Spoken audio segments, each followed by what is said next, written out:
우리는 지금 히브리서 11장 믿음장을 살펴보면서 선지자들의 일을 말하라면 시간이 부족하리로다 하는 그 대목에서 우리가 착안하여 구약 성경의 선지자들이 보여준 그 믿음의 행위를 추적해 가고 있습니다.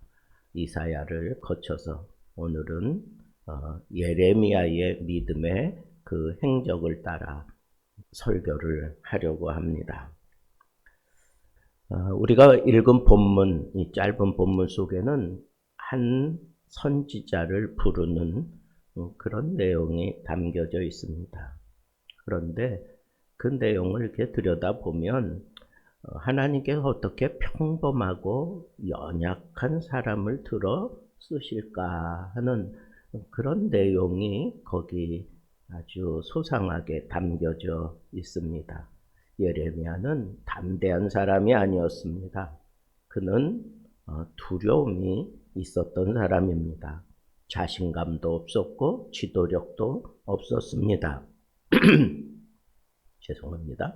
그래서 그는 나는 아이입니다. 그러니 이런 일을 할 수 없습니다. 라고 하는 그런 의미로 사양을 하고 있는 것을 보게 되는데, 그러나 하나님은 그런 예레미야를 기필코 들어서 한 시대를 쥐고 흔드는 선지자로 사용하셨습니다.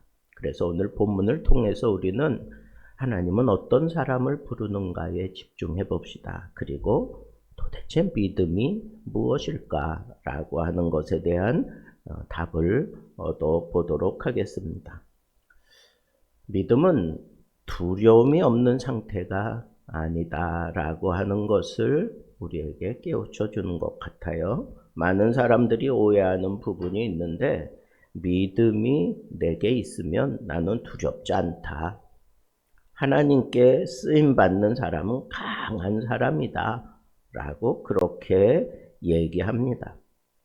그러나 종종 성경은 반대로 얘기합니다. 하나님께 쓰임받는 사람들은 대부분 두려움에 사로잡혀 있었습니다. 모세가 나는 말이 둔한 사람입니다.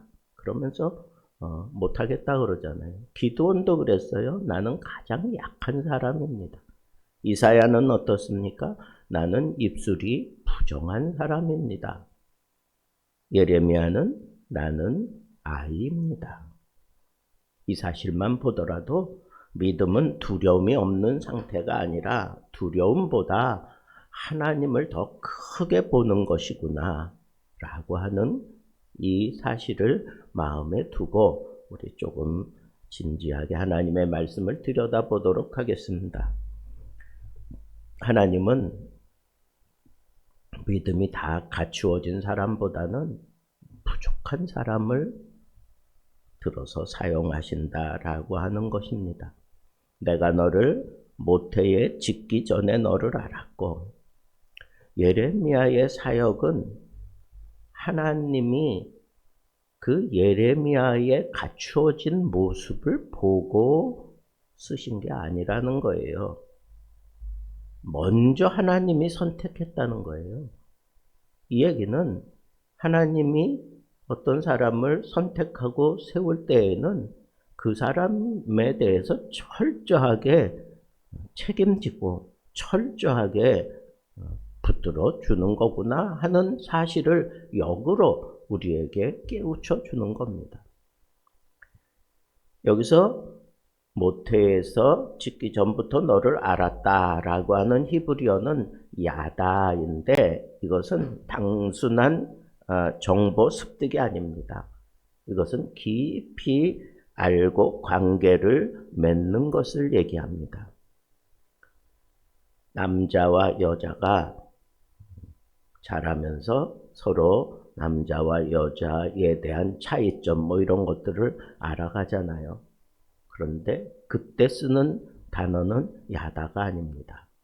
이 야다는 남자와 여자가 결혼해서 첫날 밤을 지내고 난 다음에 남자는 이런 거구나, 여자는 이런 거구나, 이걸 온 몸으로 그리고 다 깨닫게 되고 난 다음에 쓰는 것이 바로 야다입니다. 그러니까 하나님이 우리를 선택할 때에는 우리의 어떤 좋은 점을 보고 완성된 점을 보고 쓰는 게 아니라 우리의 약함도, 우리의 이 부족함도, 우리의 미련함도 이 모든 거 과거부터 현재 그리고 미래에 일어날 그 모든 것을 하나님은 다 아신다는 거예요. 심지어는 나는 아이입니다. 그렇게 얘기할 것까지 다 아시는 거예요. 다 아시면서도 하나님은 쓰시는 거예요. 왜? 하나님이 선택했으니까. 하나님은 예레미야가 태어나기 전에 이미 그의 인생을 알고 계셨습니다. 그의 성격도 알았고 약함도 알았고 눈물도 알았고 실패도 알았고 두려움도 전부 다 알고 계셨습니다. 그럼에도 불구하고 하나님은 예레미야를 부르신 겁니다. 이것이 은혜입니다. 우리는 자꾸 준비된 후에 뭔가 완성해 놓고 쓰임 받으려고 하는 교만함이 있어요. 조금 더 능력이 생기면, 조금 더 믿음이 좋아지면, 그러나 하나님의 부르심 앞에는 다른 것은 통용되지 않아요. 절대적으로 통용되는 게 있는데 그게 순종입니다. 하나님은 완성품을 찾는 게 아니에요. 거지 같을지라도 하나님이 선택했으면 그 사람을 하나님의 기준에 맞도록 쓰시기 위해서 완성시켜 놓고야 마는 것입니다. 거기에 우리가 보여줄 수 있는 유일한 행동, 그것은 절대 순종입니다. 부족하다. 내가 어떻게 이 사명을 감당하나? 이 다 무너진 자리, 아무것도 희망이 없는 것 같은데 하나님이 지금 나를 강력하게 부르시는 까닭이 뭘까? 생각하지 마세요. 그냥 순종하세요. 하나님은 우리의 약점을 오히려 강하게 들어서 사용하시는 분입니다. 특별히 여기 구별하였다라고 하는 그런 표현이 나오는데 이것은 히브리어 카다시인데 이거는 구별보다는 성별하였다라고 하는 그런 의미입니다. 다른 것과 이렇게 좀 구별했다, 따로 세웠다 그런 의미죠. 그건 세상 속에서 특별한 목적을 위해서 따로 떼어놓은 것이다 라고 하는 것을 분명하게 얘기하는 겁니다. 예레미야의 삶은 우연이 아니에요. 하나님께서 그의 시대, 그의 가정, 그의 성품, 그의 환경, 하나님의 계획 안에서 다 녹아지고 있는 것이라고 하는 사실을 우리에게 분명하게 가르치는 겁니다. 그러니까 하나님이 나를 선택했다고 하는 것은 하나님의 그 선택 속에서 모든 것, 나의 관계된 이 모든 것이 그 선택 안에서 다 녹아지는 거예요. 처음부터 끝까지 우연은 없습니다. 하나님이 선택하고 난 이후부터는 절대적으로 하나님의 손 안에 있는 겁니다. 그러니까 지금 잘 나가다가 엎어졌습니까? 무너졌습니까? 이제 끝났구나 라고 하는 생각 드십니까? 그 자리에서 하나님의 손을 붙잡고 일어나세요. 하나님이 부르신 그 부르심의 목적을 또 생각하고 일어나셔야 합니다. 일어나야 하는 겁니다. 그것만이 순종하는 모습인 것입니다. 그것이 사명자가 보여주는 가장 첫 번째의 모습인 것입니다. 하나님은 지금 있는 자리, 바로 그 자리에서 사명을 붙들고 일어나게 하시는 겁니다. 가정, 교회, 직장, 사업장, 소그룹, 거기가 여러분들의 부르심의 현장인 것입니다. 근데 여러분, 믿음은 두려움보다 순종을 선택하는 거라고 제가 지금 말씀드리고 있지 않습니까? 근데 예레미야는 처음에는 거절했습니다. 슬프다. 주 여호와여 보소서 나는 아이라 말할 줄 모릅니다. 아니 선지자가 말로 그 사역을 하는 사람인데 나는 말할 줄 모릅니다. 그렇게 얘기하면서 손사래를 치는 거잖아요. 여기 나는 아이다라고 하는 히브리어는 나르라고 하는 것에 나르라고 하는 단어인데 이것은 젊은 사람, 미성숙한 사람을 얘기하는 거예요. 그러니까 예레미야는 어느 정도 성숙했는데 스스로 자기를 미성숙하다라고 얘기하는 겁니다. 이 얘기는 뭐예요? 하나님, 나는 아직 안 됩니다. 이런 표현하는 거예요. 그러니까 겸손한 모습인 것처럼 보이지만 겸손으로 위장한 불순종이에요. 자기 한계를 가지고 하나님 앞에 못하겠다라고 얘기를 하는데 여러분 하나님의 부르심 속에는 우리들의 어떤 능력치만큼 쓰겠다고 하나님이 우리를 부르는 게 아니잖아요. 하나님의 능력치만큼 그 사람을 붙들고 사용하겠다는 건데 거기다 대고 나는 한계치가 이 정도니까 나는 안 됩니다 라고 얘기하는 게 겸손을 가정한 그건 불순종이다 하는 거예요. 우리는 하나님이 부르셨을 때 나에게 초점을 맞출 게 아니에요. 하나님의 마음에 초점을 두어야 하는 거예요. 그러니까 하나님께서 나는 아이다 못합니다 이렇게 얘기할 때 너는 아이라 말하지 말고 그렇게 분명하게 얘기를 해요. 예레미야의 약점을 인정합니다. 그것도 다 포함시키는 거예요. 그러면서 하나님이 주신 말씀이 뭐예요? 너의 시선을 너에게 두지 말고 나에게 두라고 하는 거예요. 너의 시선을 나에게 두어라.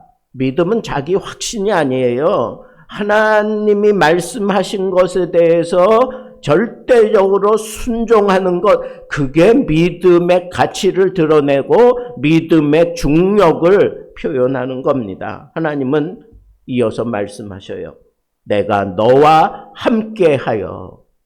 내가 너와 함께하여. 여러분, 그 사실이 믿어지는 것, 그게 진짜 믿음인 것입니다. 내가 할 수 있다가 아니라 하나님이 내 속에서 하신다라고 하는 이 사실 때문에 나 자신은 부족하지만 나는 아직 다 이루어지지 않았지만 하나님이 내 속에서 역사하시니까 나는 이 믿음으로 나아갑니다 라고 하는 것이 그것이 진짜 믿음 중에 믿음이다 라고 하는 것입니다.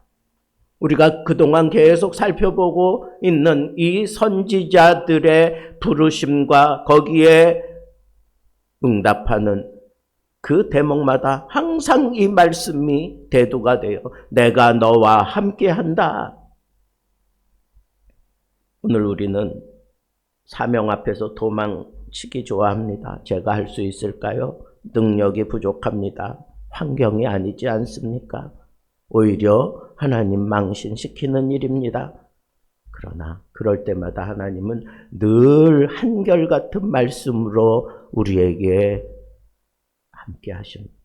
두려워 말라. 내가 너와 함께 함이라. 놀라지 말라. 나는 네 하나님이 됨이니라. 모세에게도 여호수아에게도 이사야에게도 기드온에게도 예레미야에게도 하나님의 백성들에게 항상 들려주신 말씀, 내가 너와 함께 하신다 하는 겁니다. 한 유명한 선교사가 그 사역을 효과적으로 걸출하게 맞춰가고 있을 때 누군가가 물었습니다. 당신은 어떻게 그 큰 일을 해낼 수 있었습니까? 그때 내 생각은 이렇고 그때 상황이 어떻고 이렇게 대답하지 않았습니다. 내가 큰 사람이 아니라 하나님이 나와 함께 하셨기 때문입니다. 이게 정답이에요. 믿음은 자신의 능력을 믿는 게 아니라 하나님이 나와 함께 하신다. 하나님이 늘 나와 동행하신다. 라고 하는 것을 믿고 주저하지 않고 나아가는 것, 그것이 바로 믿음인 것입니다. 하나님은 부르시는데 내가 너와 함께 한다라고 하는 그것뿐 아니라 부르신 자에게 선지자로 불렀으니까 말씀과 권세를 주시는 장면을 우리는 마지막 대목에서 살펴보게 됩니다. 예레미야는 말 못한다고 했지만 하나님은 그의 입에 손을 대십니다. 그리고 이렇게 말합니다. 내가 내 말을 너의 입에 두었노라. 내 말을 너의 입에 두었노라. 여기 두었다라고 하는 것은 강한 위임의 표현입니다. 이제부터 너의 말이 아니라 내 말이다 그런 뜻이에요. 하나님의 사명을 맡길 때에는 필요한 능력을 하나님이 적절하게 가장 효과적으로 다 공급해 주시는 겁니다. 하나님은 사명을 맡길 때 그 모든 필요한 능력을 공급해 주시는 그런 단어들이 이 후반부에 가면 막 쏟아져 나옵니다. 10절에 보면 중요한 동사가 나옵니다. 예레미야가 이 말을 통해서 하나님의 함께 하심을 선포할 때 뽑으며 파괴하며 파멸하며 넘어뜨리며 건설하며 심게 하였느니라. 이게 뭐예요? 선지자로서 이보다 더 강력한 무기가 있겠습니까? 말로 넘어뜨리고 건설하고 심고 파멸하고 뽑고 파괴시키는 이러한 단어로 하나님이 예레미야를 꽉 붙잡고 있는 것을 볼 수 있습니다. 여러분, 설교를 할 때 이와 같은 능력이 내게 있다라고 하는 이 확신이 있었다면 오늘날 저는 굉장한 위대한 선지자의 사역을 잘 감당할 수 있었겠다 하는 생각이 듭니다. 흥미로운 점은 앞에 4개는 심판이고 뒤 2개는 회복의 그런 단어입니다. 하나님은 무너뜨리기만 하는 게 아니에요. 잘못된 것을 지적할 때 심판에 대해서도 아주 섬뜩하게 나를 세워서 말씀하시지만 뒤에는 반드시 회복시켜 주신다 하는 것을 알 수 있습니다. 그렇습니다. 우리의 사명의 놀라운 능력은 파괴력도 있지만 회복시키는 능력이 있어야 합니다.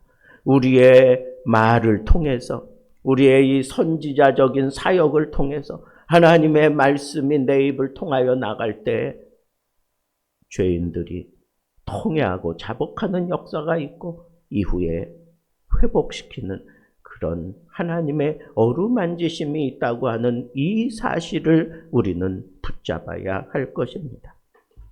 말씀을 맺겠습니다. 믿음은 한마디로 얘기하면 예라고 말하는 용기입니다. 두려웠습니다. 그러나 순종했습니다. 그리고 그 순종이 한 시대를 흔들어 놓았습니다. 중요한 것은 이것입니다. 하나님은 강한 사람을 쓰시는 것이 아닙니다. 하나님은 신뢰하는 사람을 쓰십니다. 오늘 하나님은 우리에게도 물어보시는 것 같습니다. 내가 너를 보내면 가겠느냐? 내가 너를 사용해도 되겠느냐? 부족해도 괜찮습니다. 말이 어눌해도 괜찮습니다. 준비되지 않은 것 같아도 괜찮습니다. 달리다가 엎어져가지고 그냥 다시 일어나 뛸 수 있는 그런 용기가 나지 않아도 괜찮습니다. 어떤 상황이도 괜찮습니다. 중요한 것은 단 하나입니다. 하나님의 부르심이 느껴졌을 때 하나님이 나를 사용하시겠구나 하는 이 사실이 느껴졌을 때 이 한 가지만 하나님 앞에 분명하게 보여주시면 됩니다. 하나님, 제가 여기 있습니다. 나를 보내십시오. 예레미야처럼 부르심 앞에 예라고 기필코 대답할 수 있는 믿음이 여러분들 심령에 그리고 우리의 이 시대에 넘쳐날 수 있게 되기를 우리 주님의 이름으로 축복합니다.